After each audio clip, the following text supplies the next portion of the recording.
topic, transformation of sentences. And now students, we've already seen quite a few types of transformation. And before we go on to the next type of transformation sentences, let us understand about the different types of sentences, because now the transformation is going to be based on the types of sentences. So let us take a look at the different types of sentences. First and foremost, assertive. Then we have the exclamatory and interrogative, and finally imperative sentences. Students, let's quickly take a look at the different structures. Now, we're looking at the meaning of the sentence, we're looking at the structure, and then we'll see an example. First one, assertive sentence. An assertive sentence is a sentence that declares or states something. It just simply states, it tells us something, it gives information. And the structure is going to be subject plus verb plus ... meaning other parts of speech, like you could add adjective, or you could add an adverb, and you could have articles, and you could have other parts of speech. But the main focus is going to be on the fact that first we have the subject and then we have the verb. Example, I like reading. So here the subject is I and the verb is like. And of course at the end, don't forget, we have to put a full stop. So in assertive sentences, the punctuation is going to be a full stop. Next, exclamatory sentences, expressing strong feelings, starting with a what or a how. Now look at the what structure. What plus a or an plus adjective plus subject plus verb, and finally exclamatory mark. Let's see this with an example.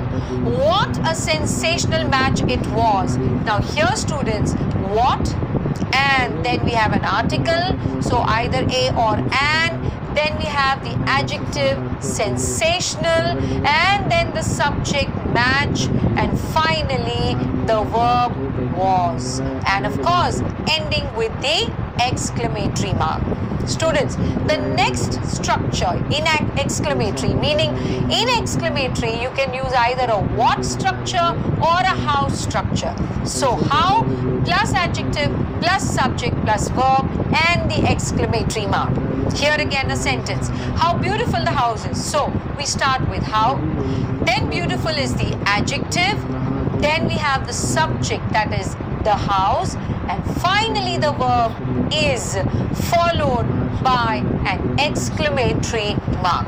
So exclamatory sentences, two types of structures, what or how. Okay, now we go on to interrogative sentences. Students, the structure of interrogative sentence is very important for your transformation. Now, what is an interrogative sentence? It's a question, okay? And the structure, again, we have two types of structures. The first one is the WH question. Now, WH word meaning what, when, where, how, auxiliary verb, subject and the main verb followed by a question mark. Students, let's see this. Where are you going? So where is your WH word, are is the auxiliary verb, okay, and then we have you as the subject and going is the main verb. Of course, don't forget your question mark. Now the next structure in interrogative will be only the auxiliary verb. This is called as a yes/no question, the subject and the main verb. So are you going? Are is the auxiliary, you is the subject, and of course going is the main verb followed by the question mark. So that is interrogative. And finally, we will go on to imperative sentences. It's a command or a request or an advice or an order. Now, the structure is verb plus. Students, verb plus meaning after that we could have any other part of speech. But remember here, the subject you is hidden. And of course, at the end, you will have to put a full stop. So open the door, it's a request, let's say. Then it starts with open, that is the verb, and then the rest, and then we have a full stop over there. So we have the verb, and remember the full stop. Of course, that door here is the object, we could have anything there, and finally the full stop. So this is how imperative sentences are going to look. And students, once we have learned the different types of sentences, now the next transformations are going to be easy.